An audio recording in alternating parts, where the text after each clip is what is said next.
जय हिंद दोस्तों। आप लोग कैसे हैं? आशा करते हैं बहुत अच्छे होंगे और आप लोग अपनी पढ़ाई बहुत अच्छे से कर रहे होंगे। देखते हैं आज हम दूसरे अगले वीडियो में आ गए हैं। तो यहाँ पर देखते हैं सर्व समीकरण। यहाँ पे हमने दो तरीके के सवाल लिखे हुए हैं। एक लिखा है x प्लस वाई का क्यूब और दूसरा लिखा है हमने 5a प्लस 3b का क्यूब।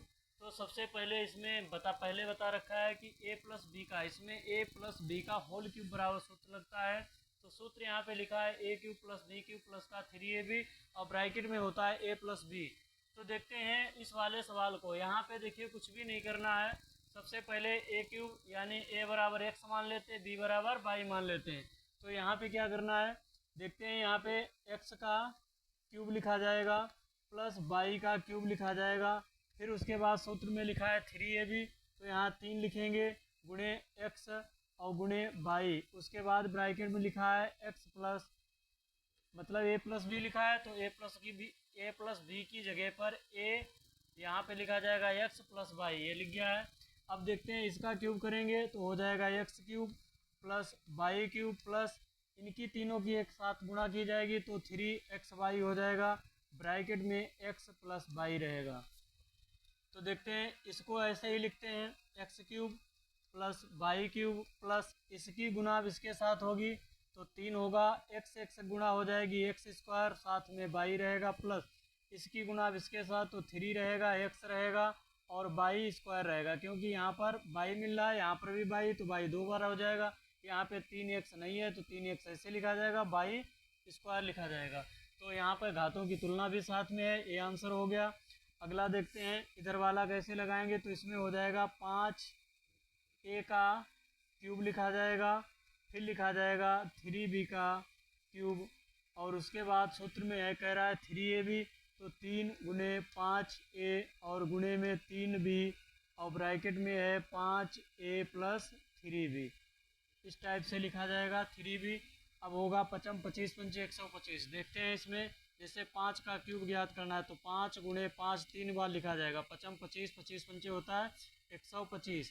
तो इसी तरीके से 3 का भी देख लेते हैं। 3 गुणे 3 बार लिखा जाएगा। 3 तियाँ 9 9 तियाँ 27। तो देखते हैं इसमें क्या लिखा जाएगा। यहाँ पे लिखा जाएगा 125 a क्यूब और प्लस यहाँ पे लिखा जाएगा क्योंकि a की घात 3 ही लगेगी और इसका गुणा हो जाएगा। तो यहाँ पे 3 तियाँ 9 तियाँ 27 b क्यूब लिखा जाएगा प्लस फिर देखते हैं 3 पचे 15 15 तियाँ होता है 45 45 a b लिखा जाएगा। फिर यहाँ पे 5a और प्लस लिखा जाएगा 3b।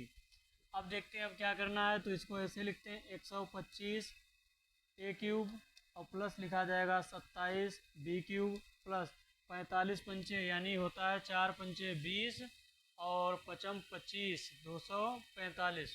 45 पंचे हो जाएगा 245, सॉरी 45 4 पंचे यहाँ पे गुणा करके दिखा देते हैं कि 45 और हमें 5 का गुना करना है तो 55 25 का इधर हो जाएगा 5, हाथ से लगेगा 2, 5 चौके 20 2 22, 5 चौके 20 2 22 यानी 4 पंचे 20 और 55 25 तो 225 225 हो जाएगा। और यहाँ पे a है, यहाँ पर भी a है तो a स्क्वायर हो जाएगा, b साथ में रहेगा प्लस अब 45 तियाँ यहाँ पे देख लेते हैं कितना होता है। 45 तियाँ 3 पचे 15 के 5 हाथ से लगा 1 4 तियाँ 12 1 13 45 तियाँ होता है 135।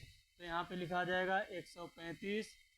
उसके बाद ये यहाँ पर है, यहाँ पे नहीं है तो a साथ में रहेगा और b का स्क्वायर हो जाएगा क्योंकि b यहाँ पर भी है यहाँ पर भी है तो b स्क्वायर हो गया। अब देखिए सवाल, हमारा सवाल का जो आंसर है वो आ चुका है। यही हमारा इसका आंसर होगा।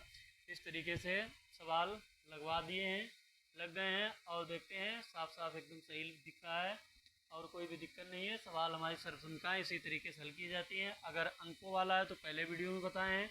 अगर हम ऐसे मतलब बीजगणितीय अंक लेते हैं या मिक्स वाले लेते हैं तो उसकी ये कंडीशन रहेगी और खाली मतलब अल्फ़ाबेट हैं तो उसकी ये कंडीशन रहती है। कभी कभी क्या होता है यहाँ पे छोटी और बड़ी घात होती है तो सबसे बड़ी घात पहले लिखी जाती है, उसके बाद में छोटी घात लिखी जाती है। इस तरीके से घातों की तुलना हो जाती है और लगातार हम अगर प्रैक्टिस करते हैं तो बहुत ही अच्छे से गणित समझ में आ जाती है। बहुत बच्चे कहते हैं कि हमारे समझ में नहीं आती है, उसके लिए हम दावा करते हैं अगर आप लगातार विधिवत तरीके से